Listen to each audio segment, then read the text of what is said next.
আসসালামু আলাইকুম রহমতুল্লাহ। বন্ধুরা, আপনারা সবাই কেমন আছেন? আলহামদুলিল্লাহ, আমিও ভালো আছি। আজ আপনাদের দেখাবো বাংলাদেশ থেকে ইতালি যাওয়ার উদ্দেশ্যে রওনা করতে হয় করার যেই প্রসেসগুলা, দুবাই পর্যন্ত যে পৌঁছানো পর্যন্ত মোটামুটি যতটুকু ভিডিও করতে পেরেছি অতটুকু দেখানোর চেষ্টা করব। এখন আমরা আছি বাংলাদেশ ইমিগ্রেশনের সামনে, ওখানে বোর্ডিং পাস দেওয়ার জন্য অপেক্ষা করতেছি। লাগেজগুলা দিয়ে এখন আমরা সিরিয়ালে আছি বোর্ডিং পাস নেওয়ার জন্য। টিকিট পাসপোর্ট দেব, ওগুলা দেখে ইমিগ্রেশন থেকে সিল করে ছেড়ে দিয়েছে আমাদের অলরেডি। এখন আমরা ভেতরে ঢুকে আমাদের হ্যান্ড ব্যাগগুলা চেকের জন্য নিয়েছে। হ্যান্ড ব্যাগগুলা চেক হচ্ছে, মানি ব্যাগ বেল্ট সব দিয়ে দেওয়া হয়েছে। সব চেক হওয়ার পর আমরা এখন ওয়েটিং রুমে এসে বসেছি। ওখান থেকে একটু বাহিরের লুকটা ভিডিও করতেছি। যদিও আমি প্রথমবারের মতো ভিডিও করতেছি, সো আমার কথায় ভুল ত্রুটি হলে ক্ষমার দৃষ্টিতে দেখবেন। আমি যতটুকু সম্ভব আপনাদের দেখানোর চেষ্টা করতেছি। আমি যেই বিমানে টিকিট কেটেছি, ইমারত বিমান, তো বিমানে যাওয়ার জন্য প্রস্তুতি, বিমানের দিকে যাচ্ছি। দেখতে থাকুন, অনেক মানুষ জড়ো হয়ে আছে। এই বিমানে ঢুকে পড়ব। বিমানবালারা আমাদের স্বাগতম জানাচ্ছে। পিলু পিলু পায়ে আমরা বিমানের ভেতরে সিট খুঁজতেছি। সামনে আমার এক বাংলাদেশি ভাই আস্তে আস্তে যাচ্ছে। দেখুন বিমানবালারা কত রেসপেক্ট করে একটা মানুষ যাওয়ার জন্য, উনি সাইড হয়ে দাঁড়িয়ে আছে। আমরা যাচ্ছি। এখনো সিট খুঁজে পাইনি। এ হচ্ছে আমার সিটেরই ঝাপসা, হতাশার কারণে তোলা যায়নি ঠিকঠাক মতো। সিট খুঁজতেছি এখনো। মোটামুটি ইমারত বিমানে ভালো মানুষ হয়, দেখতে পাচ্ছেন আপনারা। দেখতে থাকুন, আমাদের সাথে থাকুন। মোটামুটি বাংলাদেশি মানুষই বেশি। বাংলাদেশ থেকে যাওয়ার সময় সবই বাংলাদেশি, অন্য দেশীয় মানুষ পাওয়া যায় না বলা যায়। বাংলাদেশ থেকে এটা ট্রানজিট হবে দুবাই। এই সিটে এসে বসে পড়েছি। সিট থেকে বসে বাহিরের লুকটা একটু ভিডিও করলাম। এই সিটের ভিতরে অ্যাক্সেসরিজগুলো একটু দেখতেছি। কিছু মানুষ এসি ছাড়া ঠান্ডায় বসে আছে। আমরা বিমানের ভিতরে আছি। আমি একটু লুক নিলাম।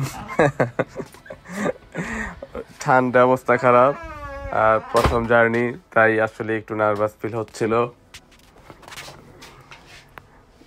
ভিতরে সবাইকে একটু ফাঁকে ফাঁকে দেখতেছি কে কোন অবস্থায় আছে।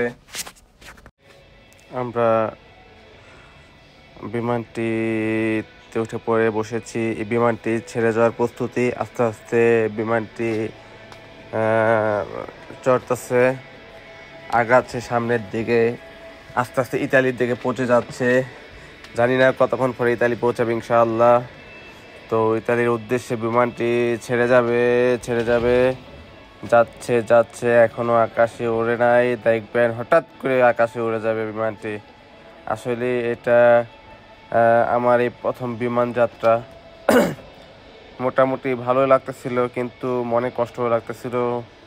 বাড়ির সবাইকে ছেড়ে এসে পড়েছি, বুকটা ফেটে যাচ্ছে, কান্নায় ঢলে পড়তেছি যদিও, কিন্তু তার ভিতরেও এই দৃশ্যগুলো উপভোগ করার চেষ্টা করতেছি, নিজেকে মানিয়ে নেওয়ার চেষ্টা করতেছি।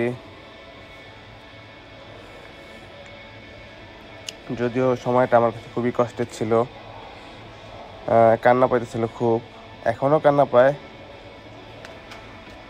যখনই মনে পড়ে আমি প্রবাসে আছি তখনই কান্না পায় আমার।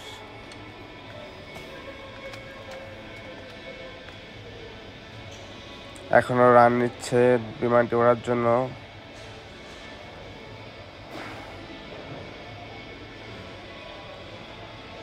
আস্তে আস্তে স্পিড বাড়ছে। এখন আবার একটু থামছে। ওদিক দিয়ে একটা বিমান আসছে, সেই জন্য একটু থামছে কেন জানি না। এই ছেড়ে দিল, আকাশে উড়ে যাচ্ছে, দেখুন এক লাফে উড়ে গেছে। বিদায় বাংলাদেশ। বাংলাদেশের সব আস্তে আস্তে ছোট হয়ে যাচ্ছে, বিমানটা উপরে হচ্ছে আস্তে আস্তে। এখন অনেক উপরে আছি, যা মেঘের উপরে, জানি না কতটুকু উপরে, আল্লাহ পাকই জানে। বনজর্নো। বিমানটি আকাশে উঠতে আছে, নিচে কিছুই ঠিকঠাক মতো দেখা যাচ্ছে না, সব ছোট ছোট ছোট ছোট ছোট ছোট। এখন কোথায় আছি আমরা নিজেও জানি না। যদিও ভিডিওটি আমি স্কিপ করে নিয়েছি, সেই জন্য হুটহাট করে এক এক জায়গা থেকে এক জায়গায় চলে যাচ্ছে। আপনারা আবার বুঝেন না যেন এই অল্প সময়েতেই বাংলাদেশ থেকে ইতালি পৌঁছে গেছি, সেই জন্য দুঃখিত। কারণ স্কিপ করে নেওয়া ছোট ছোট পার্ট, সেই জন্য মনে হবে যে এই 7-8 মিনিটের ভিতরেই বাংলাদেশ থেকে ইতালি পৌঁছে গেছি, এরকম একটা অবস্থা মনে হবে। কারণ পুরোটা সময় ভিডিও করা সম্ভব না। সো ওই যখন একটু সুযোগ পেয়েছি, ফ্রি হয়েছিলাম, তখনই একটু ভিডিও করেছিলাম। তো এভাবেই যাত্রাটা চলতেছিল। আর বুঝেনি তো, মনের ভিতরে মোটামুটি কষ্ট ছিল। আকাশে উঠতেছি, ভালোই লাগতেছে। দেখতেছি নিচের মেঘ, রাস্তাঘাট, আর বাদ বাকি ওগুলা কি আসলে বোঝা যাচ্ছে না। আকাশপথে এই প্রথম যাত্রা। তো মেঘের উপর দিয়ে আছি আমরা এখন, মেঘগুলো নিচে, তার নিচে আছে হয়তো বা লোকালয়। এখন লাঞ্চ টাইম, খাবার নিয়ে আসছে দেখুন। এটা হচ্ছে খাবারের ট্রলি, এটার ভিতরে সব ধরনের খাবার আছে। তো বসে আছি, খাবার নিয়ে আসছে যাচ্ছে, যে যে যা খেতে মন চায় দিচ্ছে। তো আমি আসলে কোনো হারাম খাবার খাইনি, হালাল খাবারটাই খেয়েছি। এই দেখুন আমার খাবারগুলো। ওইটা হচ্ছে জুস। তো মনিটরে দেখতেছি কোথায় আছে বিমানটি। আবারও বাইরের দিকে তাকিয়ে দেখতেছি যে পুরোপুরি মেঘের উপরে আছে। এখন দেখতেই আছি কি অবস্থা ঘটছে, আমাদের সাথে দেখতে থাকুন আপনারা।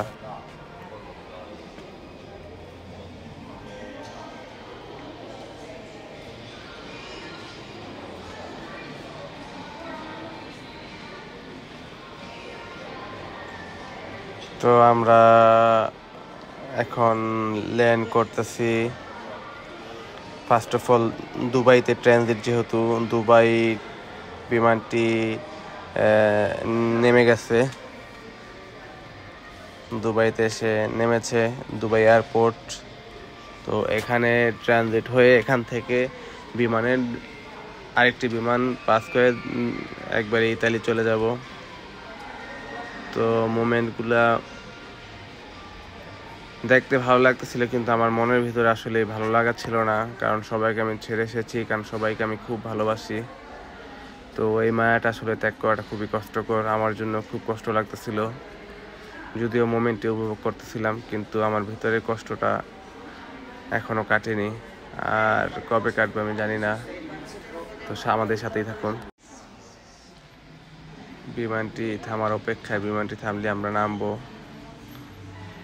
দুবাই শহরে।